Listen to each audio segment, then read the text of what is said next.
Hello. Hello? Hello? Yes. Hello, Elena. Can You you? have to Yes. Can you you have hear me? yes, Sorry, I can hear I've never I done can hear this you clearly. on Telegram. Yes. Thank you. Thank you for such a beautiful introduction.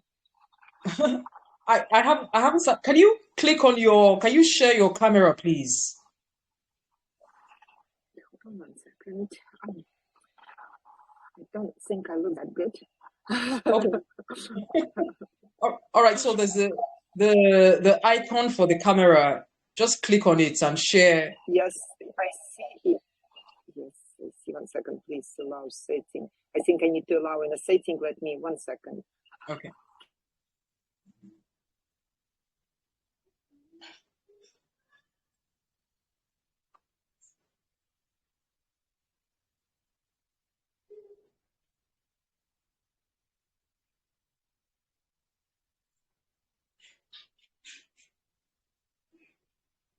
Are you having any trouble?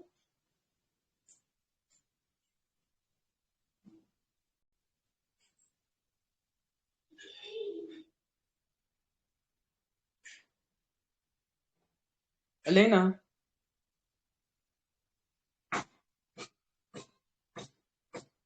Okay. Okay. I think yes. Oh my God, don't look that good. Hi, how are you? And you see beautiful nature. Oh, you're outside. Yes, I'm on a balcony. I'm in Georgia, Oh in wow. yeah, in Georgia, Incredible. USA, right now. Look how pretty it is. So Birds are that singing. you left Atlanta? Okay, it's Yes, I like Atlanta, Atlanta. Georgia. Atlanta is in Georgia. Atlanta, Georgia. Yeah, yeah, Yeah, Atlanta, Georgia. yeah, Very cool, actually. Beautiful, beautiful nature. I don't know if you can see, like birds are singing. yeah, I, Amazing, amazing.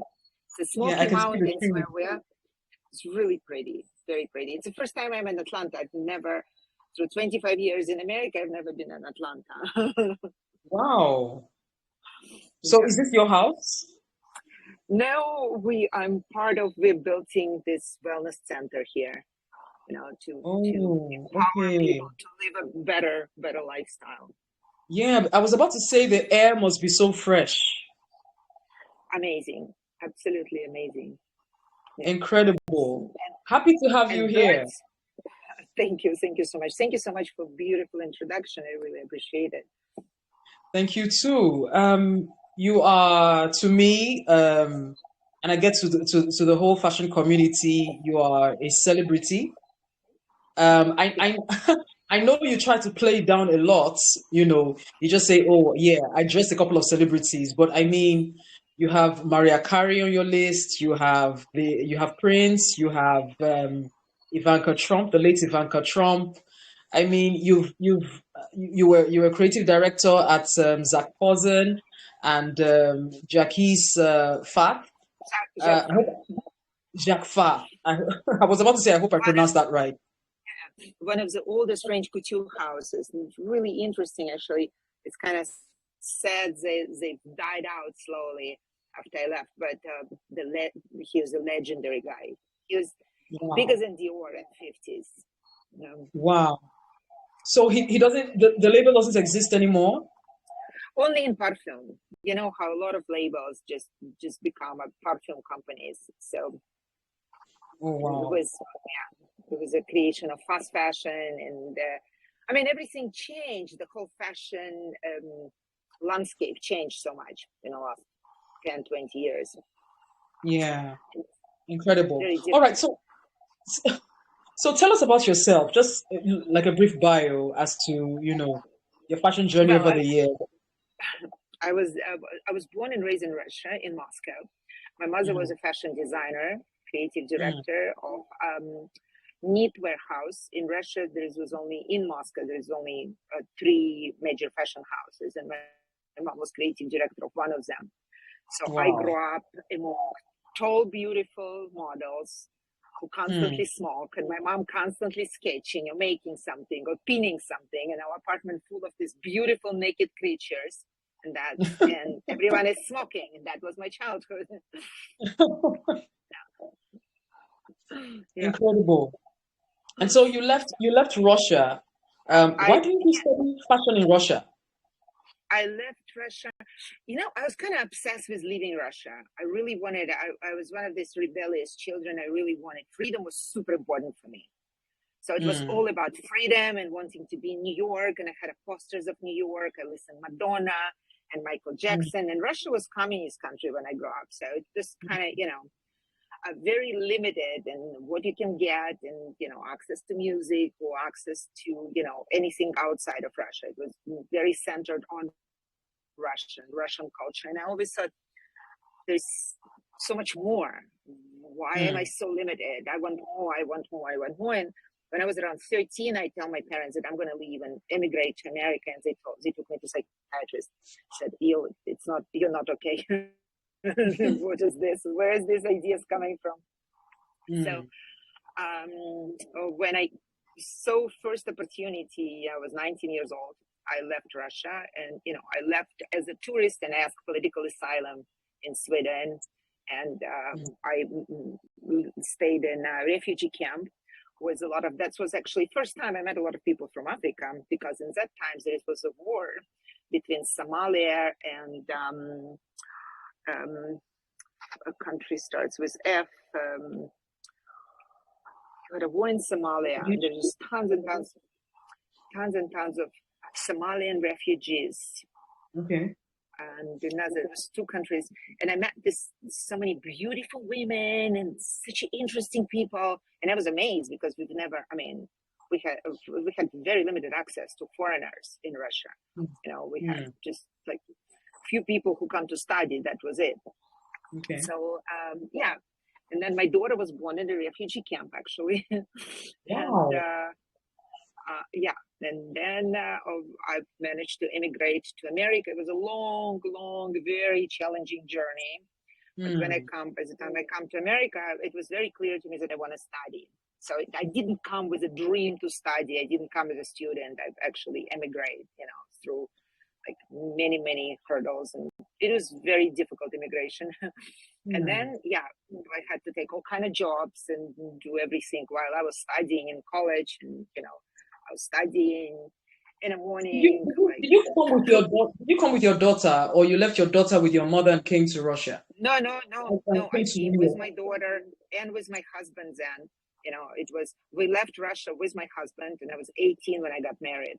Wow. And and my husband was 27, and Wow. he was an artist, really, really interesting guy. He was a film director and kind of known in Russia already. So we left very like well-lived life in Russia, Mm, and came to like literally nothing, like mm, nothing, and had to start all over from beginning. And yeah, so when we came to America, my daughter already was 2 or 3 years old. It took us 3 years to get to America.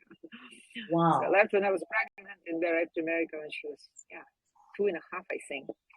And so then, yeah, I had to, yeah, everything was kind of challenging, but I was super determined, super, super, super determined. Mm, And we moved to California, and I went to study it wasn't FIT first. It was American College for Applied Arts, and it was private fashion school. And I okay. really, really wanted to go there because they had such interesting classes. And Mm, in that time, I kind of understood that I want to follow my mom's steps, and fashion mm, was calling me like massively. So I mm. studied there, and then I got my first job. Actually, was at Guess, Baby Guess, Ah, and I had to do. He hired me originally, the guy who was running Guess licensing for Baby Guess. mhm, He hired me to do to be like a salesperson in the store. But when nobody was in the store, I changed all the windows. And mm. when the manager of the store came, she's like, "You're fired. You don't ever touch the windows." And That if looks like a scene. Have you watched this movie? Uh, oh my gosh, I've forgotten the title now, but it has the theme of 101 Dalmatians. 101 Dalmatians in uh, it, where the girl was working at this large store in oh the yeah, yeah, UK. yeah, yeah, yeah. Sienna, Woman, Devil Wear Prada. Yeah, Yes, Cruella the de devil Vil. wears Prada. What? No, what? I don't think it was the devil wears Prada. It wasn't that. It I wasn't don't that. No, So know. it's Cruella de Vil Cruella, of One. yes, yes, that's Oh, Cruella. Cruella de Vil. Okay. Cruella de Vil. So she changed all the windows, and then she got fired. Yeah, so I changed the windows, and then she, before firing me, she called she calls a guy who hired me, the owner of the whole franchise, and he was French guy in his mid 40s, very, very incredibly smart guy. We're still friends, incredibly Hmm. smart guy. And so he arrived, he looked around, and he's like, oh, I like it. So he changed my position, and he gave me a job to do visual displays for stores that was inside department stores. So I traveled around the country and changed and trained people in department stores how to do the visual displays. After Incredible. 3 weeks as a salesperson. So that was kind of Incredible. funny, and I had to finish my education. It was short, but 1 year, and then I decided to move to New York because New York was calling me massively. And I moved to New York, and when I started my company, he became my investor in my first company. Incredible. Incredible. And so Yeah, you started your company with your classmates at FIT. with my childhood friend from Russia, and she was a Ah, model, and she was kind of like a supermodel in that time in New York, and she was okay. looking for something to do, and she had access to some finances, and I really wanted to have a line of clothing. So one night, and I was running around New York and looking for investors, and one night she called me and she's like, okay, so we can start it together, and just come up with a name for both of us, and I'll find us some, startup capital. Hmm. So she did find startup capital, and we start together, and we call it Evanel. And Yeah. it's kind of started, and we had no idea where it's gonna go. We started like Hmm. out of desire to make clothes, and yeah, it just went like up like Yeah. this. I don't think both we were not ready. We everything just took its own. Only in America you have these moments, like a movie. Like you suddenly live an American dream. I remember Hmm. working out of my building. We work really hard. We work a lot, and we were very creative. Hmm. But I remember working out of my building like a year later, and I have paparazzi, taking Hmm. pictures of me and wanting to know whom I'm dating, and it was so bizarre to me. Like it was so bizarre. I couldn't understand. Like, is it a dream? Was it a nightmare? Like, which one it is? Is it like it's amazing, but it feels really weird? Yeah. And you were clothing all these celebrities at that time. How long did the label last before you decided to leave? I didn't decide to leave. We end up going into bankruptcy because we were so young and Mm. so not experienced, and we made $5 million in the first year. Wow. Imagine two Russian girls making, $5 million in sales. Like we Wow. made so many stupid business decisions. Of course, we surround ourselves with different people, but some of these people was good, some of these people was stealing from us, and there's just like a combination of so many things, and us not to understand even how business function in America. Like it was too fast, Yeah. literally too fast. And then we had really big investors who came in and who wanted to. We had a deal with Mattel. They wanted to do Barbies from us. It was just so big. It grew out of Mm. proportion. We opened a store in Soho, and I think it grew faster than we grew. Mm. And then we made a couple of not very intelligent decisions. Then we had really big investor who did not come through, and it like combination of so many things. And of course, I mean, if it would have happened today to me, I would have navigated completely different. But then at Yeah. that time, you don't understand. Like it's almost like a dream. Suddenly, you're like, and Mm. you're famous and wealthy, and then and you kind of Mm. losing everything, and it's just like, yeah. So it's And, and so how did it feel, designing clothing the likes of Mariah Carey and uh, Banker? in that time, it was also very different times. There wasn't social media, celebrities They come, they pay, they just love your clothes, and Mm-hmm. nobody asked to do anything for free ever. That concept didn't exist. Everyone. It was the most interesting story how it happened with Prince, because we had a store in Soho, and Prince publicist woman, she walked into this store and she bought coat for herself, and then he saw her in this coat. He tried it on and he's like, I want this coat. So she calls us and she's like, artist formerly known as Prince, wants this coat. Can you make it in purple? And we need it by tomorrow, and we need 4 of them. And we were like, and it was Friday thing. So we call all our workers and we're like, whoever can come in, please come in on Saturday. We buy different shades of purple. And we end up making 4 coats for him and, send it or deliver it to the address in New York. And then 2 days later, somebody calling us and they're like, Prince is on TV wearing your coat in a concert in New York. And we're like, oh my God. So last minute, he decided, we had no idea. I mean, there wasn't social media. You find out things from newspapers and, television station. And we're like, oh my God, we don't even have recording of that. There's only one picture in People magazine afterwards. And but that was very interesting. And Mariah Carey, it was also really interesting because Mariah Carey wore our dress singing for Bill Clinton. So it was this historic moment when she was singing in a White House right before all the scandals and everything, and it was a beautiful event. And she was married to Tony Mattola in that time, who was that president must of have been really Sony. early. That must have been really early in her career. How did she find out about your label? I don't remember. I think it was right after Prince. And I think her publicist, so somebody called us and they're like, oh, Mariah is looking for dress to wear. And she saw your dress in New York. And, she's wondering if you can make it for her. And for her also, we made 4 dresses, with like slightly different details and little bit different sizings. They send us your measurements, But it was also interesting because the night before the concert, they call us and ask us to make one more dress. Slightly bigger. And we had to make one slightly bigger because she fluctuated in her sizes very, like she could So are you and Mariah still in touch? Mariah, no, I have never spoken to her afterwards. I saw Ivanka a couple of times, but it also was way long before her father became president.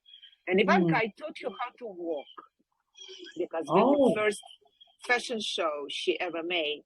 So I was teaching her how to walk in a corridor, and it was her, the woman who used to take care of her. She was with the lead celebrity division in that time. She was 14, super sweet, super cute girl. She's like a baby. And and she did it for the clothing, and she did it twice. She did 2 of the shows. She did the Evanel show, and then when Evanel. I'm just realizing in my head now that it's Ivana who died and Ivanka is her daughter. I mixed it up in my head.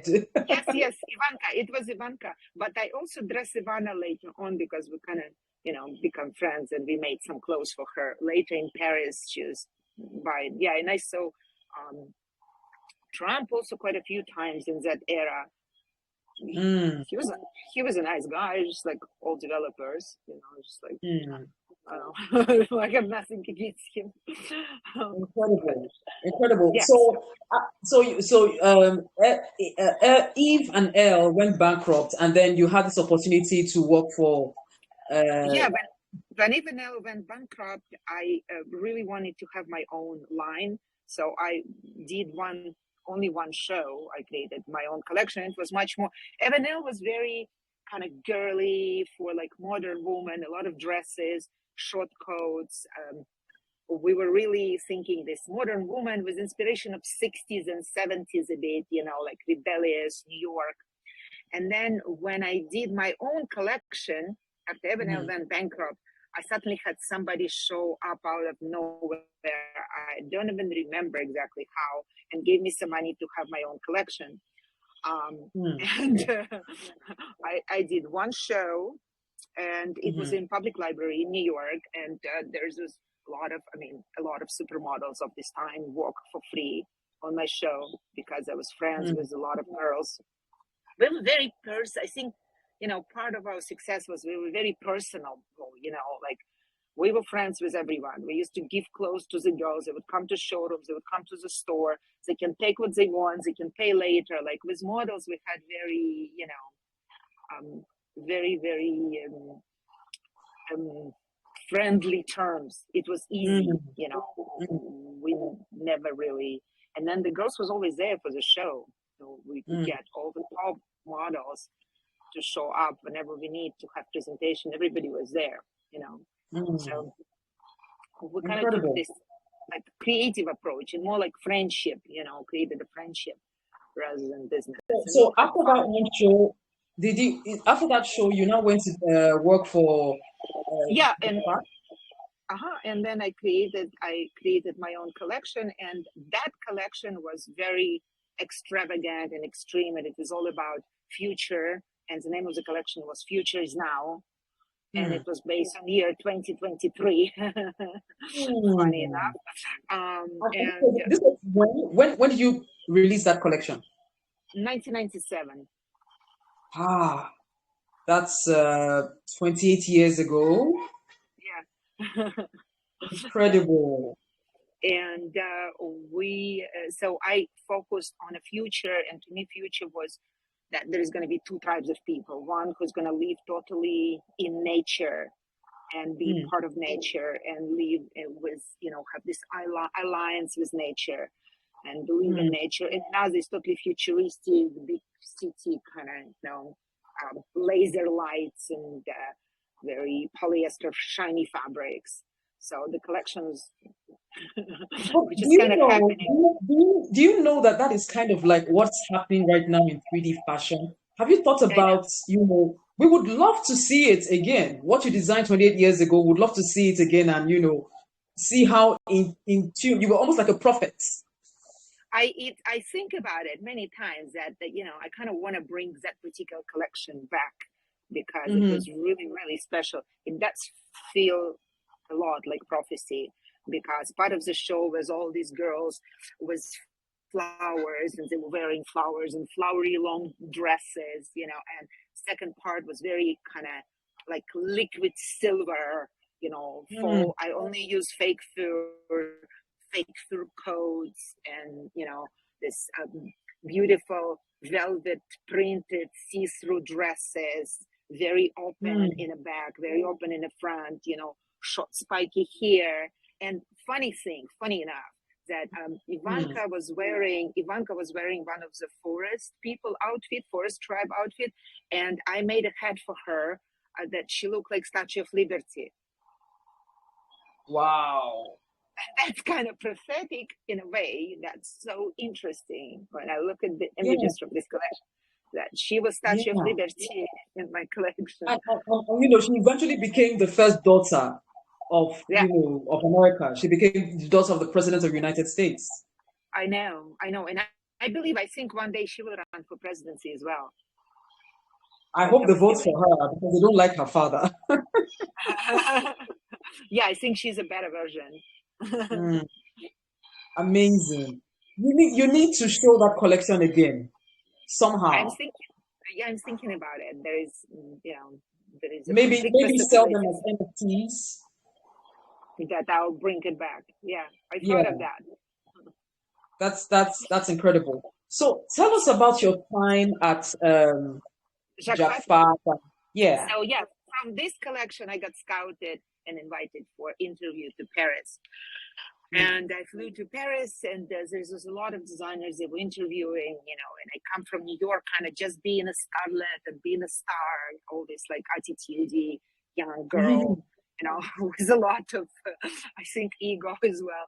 And mm, there's like this older man, board of directors, in front of which I have to present all my thoughts, and it was super scary. I remember I was like, um, I was very, in a way, open and everything, but there was this I was not ready to meet like all this full room of like 60-year-old man, I was like, oh my God.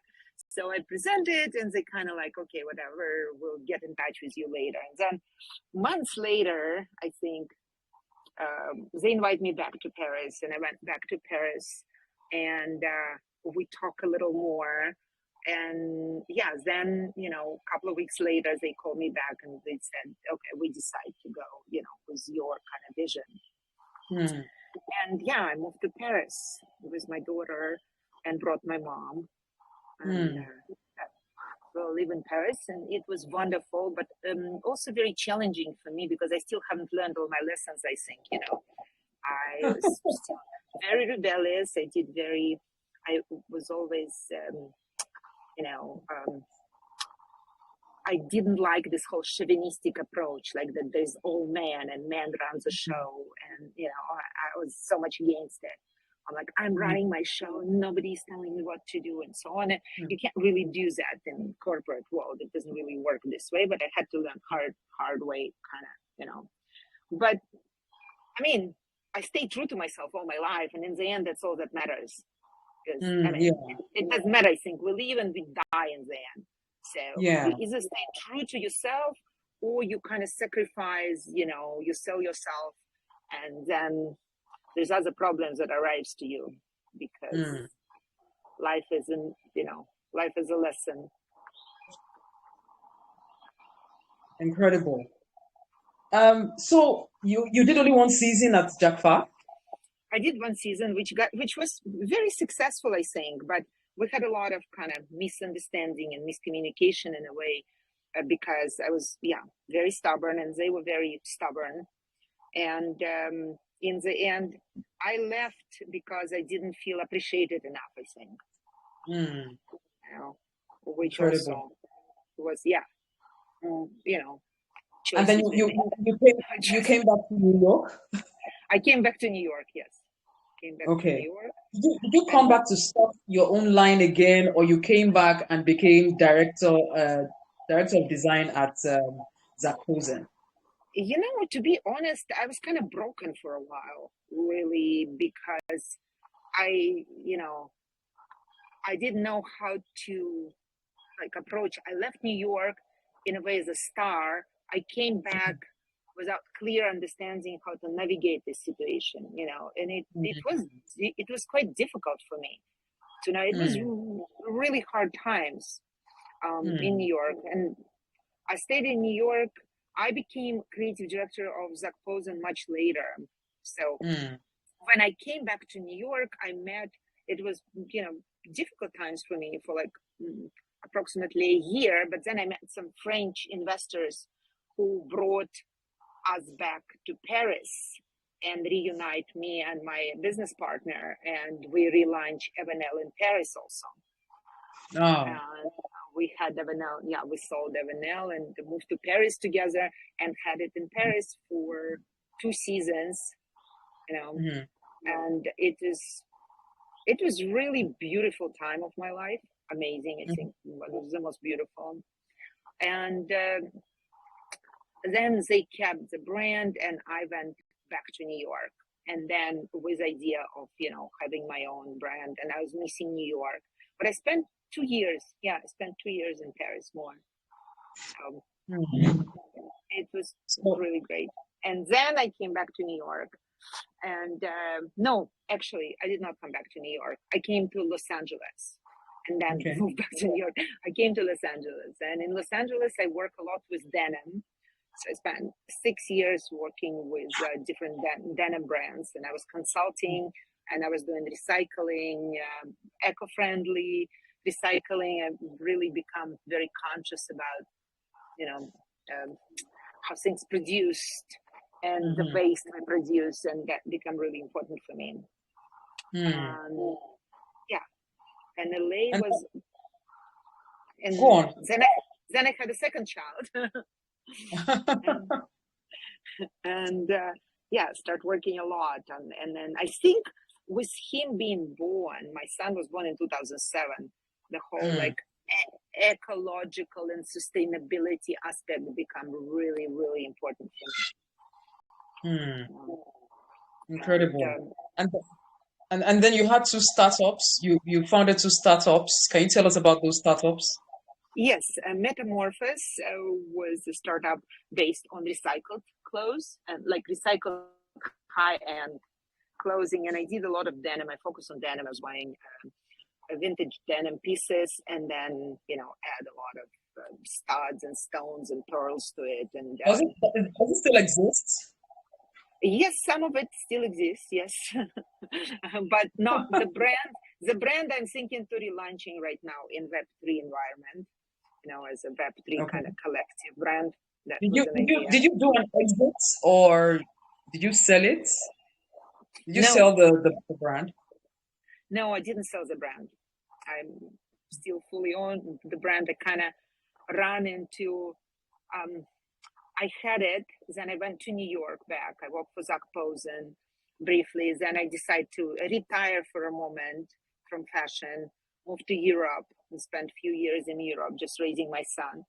Came back to LA and I restarted again Metamorphosis. The name of the brand is Metamorphosis. Restart Metamorphosis and did a lot of just like one-of-a-kind pieces for celebrities mostly. And I did Any styling. names?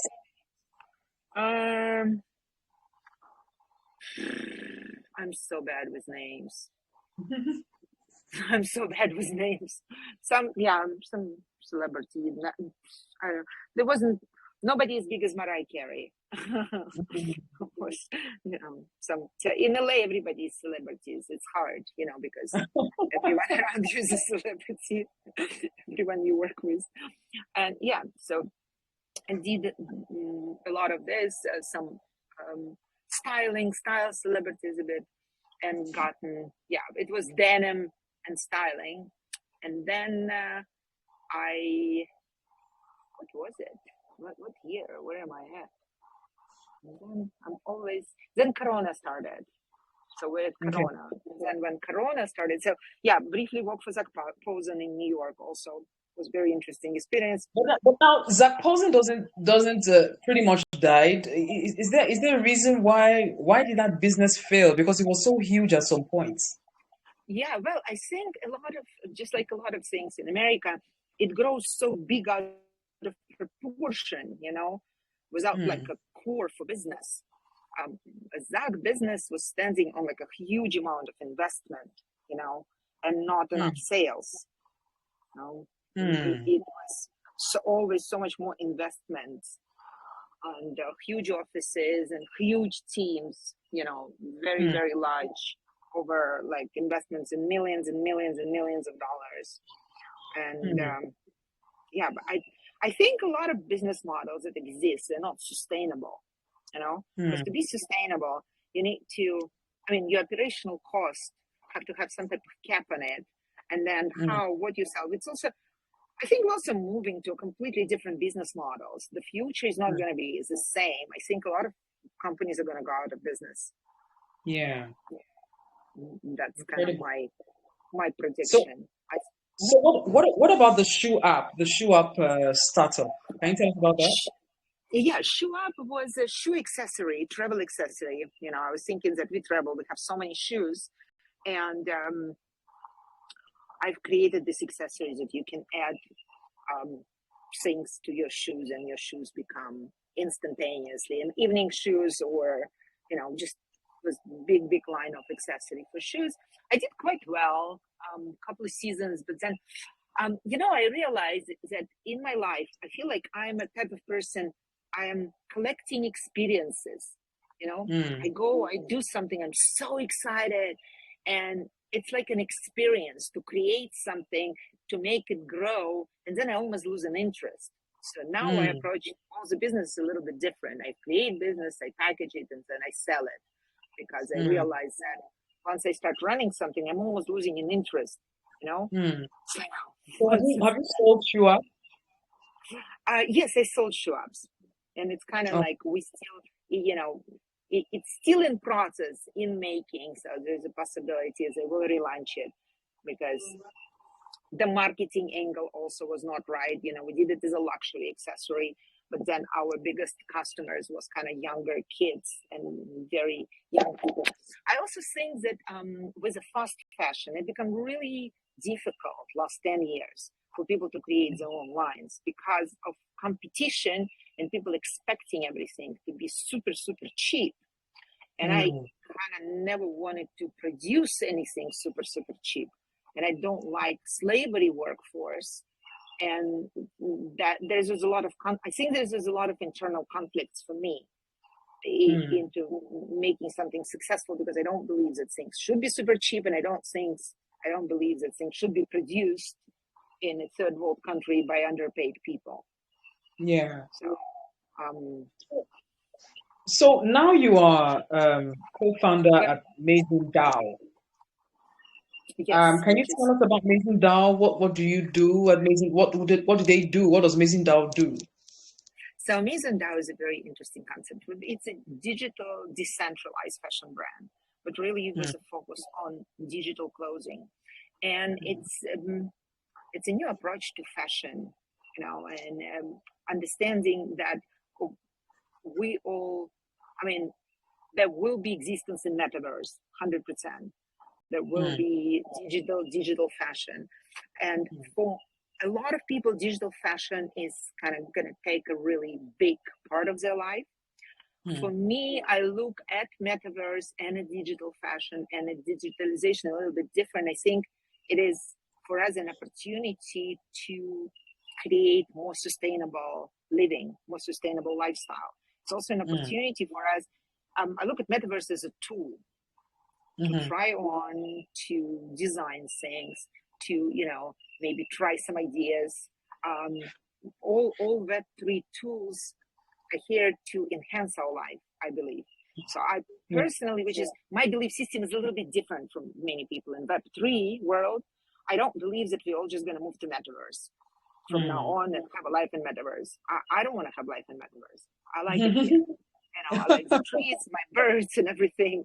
So I think metaverse is an alternative as a tool for us to come together, to gather, to have conversations, to showcase some interesting ideas, to Mm. create something, but not really to move Leave into. there. Yeah, Amazing. I believe in a world that is like filled with beauty, love, unity, where we all celebrate ourselves as a human beings, where we tap into our full potential, where we help each other, where everybody have Mm. opportunities. I kind of believe in that world very much. Mm. Mm. Interesting. So, what are NFTs to you, and how are they So applicable in fashion? yeah, so NFTs I think is one of those technologies that gives a lot of freedom to an artist. NFT is non-fungible token, and Mm. technically it is a digital twin. It's a digital. You know what? I even wrote down some things that I wanted to read, where it's the best way to describe it, just to Mm. make sure that I'll get it right to everyone. It's a unique digital identity that cannot be copied, substituted, or subdivided. So it is Mm. recorded on a blockchain and used as a certificate of authenticity and ownership of special digital asset or rights to something, or and non-fungible token assets that have been tokenized via blockchain. So that was kind of good description because it's easy and understandable. It, Mm. what it is a digital. It is your digital identity. It is your Mhm. digital ticket. It could be your digital key to a gated community. For example, in your community, you can create NFT of different artists, and everyone who Mm. purchases it have access to special events that you create. Mm. Yeah. Interesting. So So, it's how? so much more than just an image. It's Mhm. all about utilities, and it's all what you attach. It's like a membership card, but that Mm. membership card also can be designed by a special designer, where that could become your collectible card later on. Mm. Incredible. So, how does that benefit African designers and illustrators? How can an African designer or illustrator, benefit from an NFT? Well, I think African designer and illustrator can benefit very much from NFT, from just learning about NFT, from all digital assets and digitalizing digital world possibility. Number Mm. one, learning digital tools and being able to design provides them income because you can be digital designer, you learn Flow, and you can be sitting anywhere and, designing and making your living, being able to pay your expenses without really super stress or trying. You don't need to communicate directly with anyone. I think that's the beauty of digital. You can go directly to your fan base, or you can go to the company and work with them digitally. You don't need to learn the tools or understand corporate structure. You don't need to be in a big city. You can be anywhere. That's the beauty of Web3, I think. And through NFT, it is creating your community. It is really thinking of utility, what it is you want to do with your NFT. So one sample would be that, let's say, young artists can set a collection of NFT and ask people to invest in her as an artist. So she can put this collection on OpenSea. She can, join some Discord group and write everywhere, or on LinkedIn and say, I'm a young artist. I'm interested. I would like to, buy a better computer. I would like to do this and this and this. I need in order to create more and create better. This is my NFT collection. Whoever wants to support me, this is the first NFT collection I release. And this is one of one. And you might be forever members of my community. That could be your collectible item. You could also get some opportunity of working together. So let's say I can see an artist and I think she's very talented. I'm going to buy this NFT. I'm going to hold on to them. And that would be my kind of like an investment into her future in a way, And then maybe I can connect with her and say, hey, let's create NFT collection together. So we can have a second edition of that first collection. And another really important thing that NFT provides is possibility of split revenues. So it's where you, I, and another 5 people can create something together, promote it all together, bring all our contacts there, sell it, and through blockchain, through smart contract, get paid as we decide. Like everybody gets 20% of that particular project, And so we put smart contracts certain way that everybody automatically get 20%. So anytime one NFT is sold, you get your 20%, I get mine, designer get theirs, and so on. But the thing is, are NFTs still profitable? Because the crypto market crashed and people were badly burned. But I'm hearing that the crypto market is up again. It's going up. Right now it's like this last 2 days. So I'm very happy.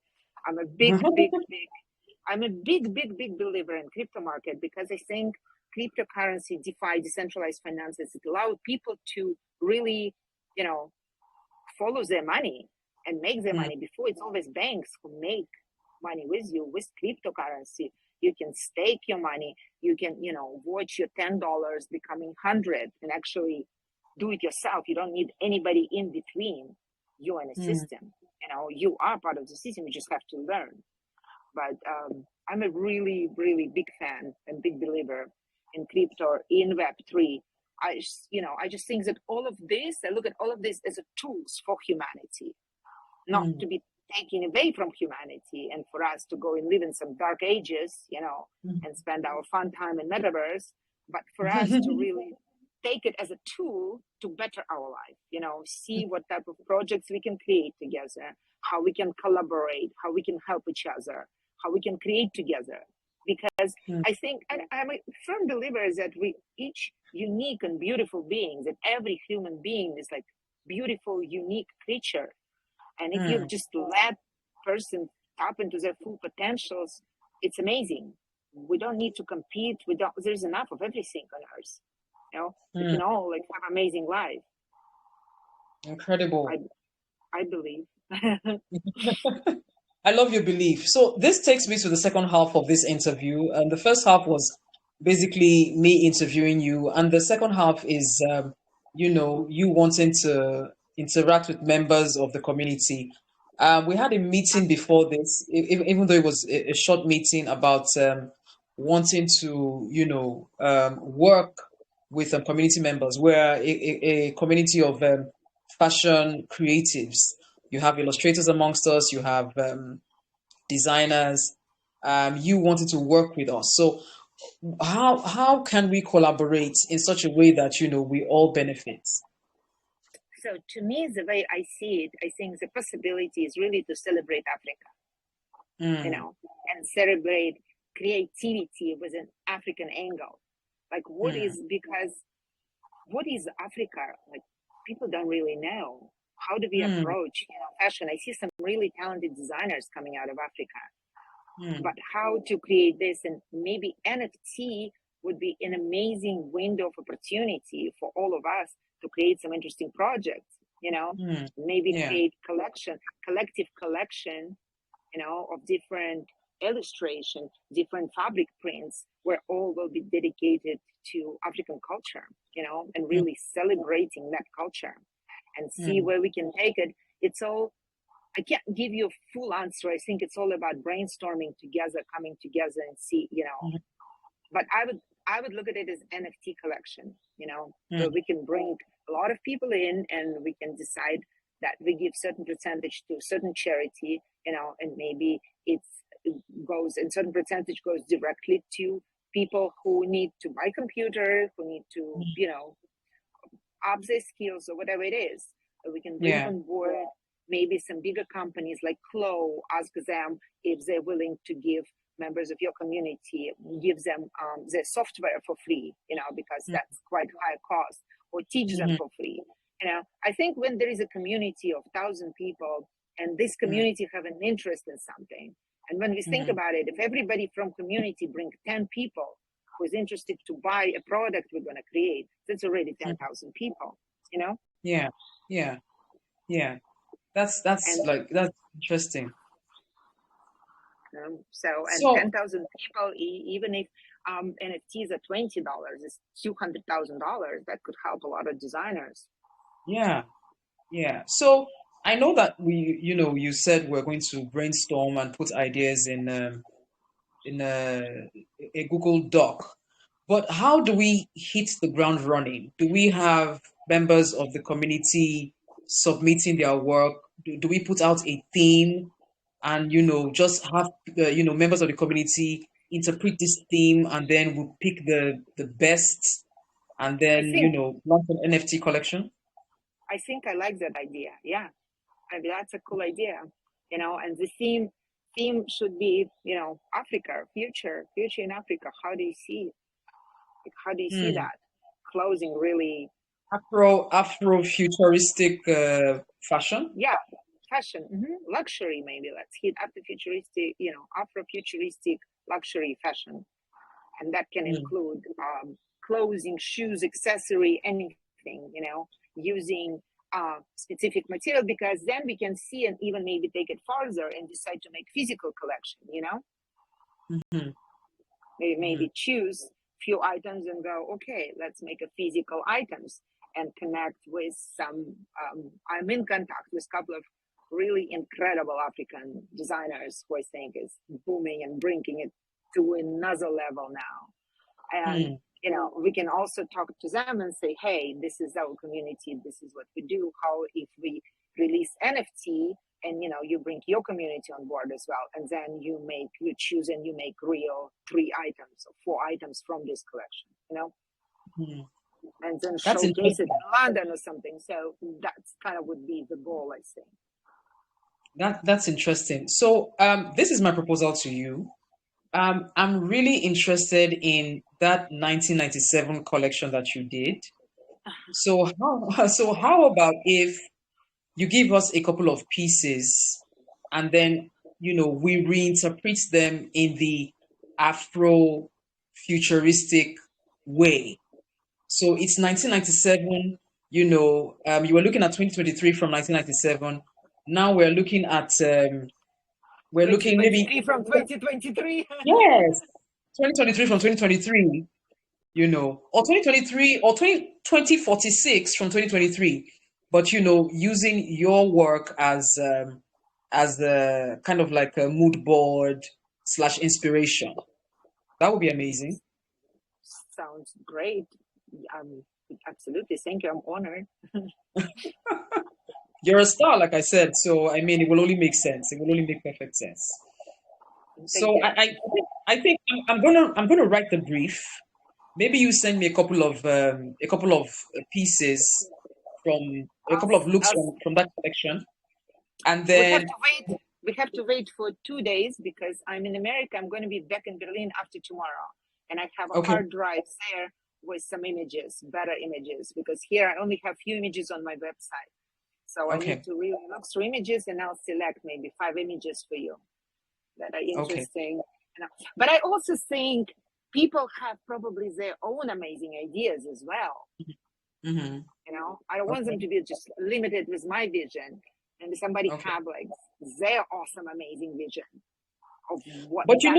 you know how, because you are the kind of like the lights. You're the one who has the platform and the eyeballs. You know, so when we are associated with a person such as yourself, we tend to get more attention than just saying, because the truth of the matter is with AI now, there is Afrofuturism everywhere. Like Yeah. it's a dime a dozen. But if you endorse us and we say, okay, you are the inspiration and this is our version of Elena's Afrofuturism, it kind of holds more water than just putting an Afrofuturism collection out. That's my personal opinion. Okay. Yeah. Actually it makes sense. So, I have to agree with you that with AI we kind of go to another mm, game. We're in another game right now where there's so much AI yeah, generated art. And a lot of people yeah. go, "Oh, I created that," and I'm like, "No, you didn't." You know, it's AI, and the scary thing is, it's so good. Fine, there are a Yeah. couple of errors. You see some people who have 6 fingers and 10 toes, but it is so good, and you're like, how can human beings, compete with this? So it's You know, the way I look at it, I think the only way we can compete is by being human beings, because mm, AI cannot create; it can only recreate. mm, It can only take elements of existing things, and put it together. mm, The only creatures on Earth who's able to consciously create is humans, mm. and AI can never ever outdo us. I mean, it can take control over the planet, but I hope not. I hope that doesn't happen. I I hope that hope so doesn't too. happen. I hope so too. But I mean, AI art is really good. The only thing is they tend to look alike. Like you see a couple of AI, you can just tell that this is AI art You, because they have a way they look, but they're really really good. So I'll be looking yeah, forward. In 2 days. 2 days from today is let's say on Monday. the on the So I'll reach. 19th, I'm back in Berlin. Yeah, I'll reach you on. I'll reach out to you on Monday, and we'll take it from there. Awesome, awesome. Thank you so much for inviting me. That was really great. Incredible. It's a wonderful, wonderful time I've had with you. Your journey, your life has been so colorful. And it's so obvious that you're a restless soul. I know you shouldn't ask a woman her age, but this is woman to woman. So how old are you? Is there men in the group? Vinny, see right Well, a few now. men. No. I'm 53. Oh, amazing. Amazing. You look great I'm for 53. Thank you so much. I have a 1-year-old grandson, 15-year-old Wow, son, and a 34-year-old daughter. daughter, you're blessed. It's incredibly. I'm so happy. Just want more grandchildren. So cool. I You're love so it. blessed and living a good life. You've had a colorful, beautiful life. Yeah, and it's going on even more. Like my life is just Yeah, incredible. You know what I think the yeah. key to success in life? It's not money, it's not diamonds, not real estate, nothing. It's Mm, joy. It's a joy mm, of communication, and it's a joy of experiences you have. mm. Because none of the And just material being things, grateful. no, yes, none of the material things you can take with you. They're great to have, but we're all gonna die anywhere, and we're Mm, born mm, alone, and we're gonna die alone. So mm, I think the most important part is, smiles I get, smiles I give, the mm, conversations I have, and experiences I have in my life, and they're magical. Even meeting you, talking to people, just discovering different people, different creative people, is so amazing. I really enjoy it. Incredible. Does anyone have a quick question for Elena? It's 1 minute to 6. We're about to, round off. Does anyone have any questions for her before she goes, before I let her go? I don't have a question. None, ma, but probably I'll type mine later. Oh, okay. Okay, was Jane about to say something? Winnie, can you hear me? Oh, Winnie, hi. Yeah. Yeah. Not a question. I just wanted to say it's been such a pleasure hearing your story, Elena. And it's been so amazing. I think the most iconic part was when you said you were working and you just like changed up the windows. That's like really powerful. So I just wanted to say that before you leave. Thank you. Thank you so much. Okay. What's the question? I hardly heard what she said. What did she say? She said thank you. I didn't hear you. Oh, I was telling her thank you, and I talked about how iconic it was, the fact that she changed up the windows at her old workplace. Yes, you can tell she has a rebellious spirit. Yeah, that never changed. Yeah. Incredible. Elena, your story is so inspiring, and it will be an absolute honor to work with you. And I'm looking forward to an incredible relationship going forward. Me too. Thank you so much. It was a real pleasure. Enjoy very much to meet creative people. I think that's always magical. Yes, it is. The creators were the ones who keep it going here always. Yeah, because of the passion in us. Yep. Thank you so much. Thank you so much for honoring my invite. Thank you so much for coming, and looking forward to work with you. Thank you so much. Likewise. And it's amazing what you're doing. Amazing community. Thank you. Thank you. Thank you too. Thank you so much. Thank you so All right much. then. Let me let you go now. Yeah, bye.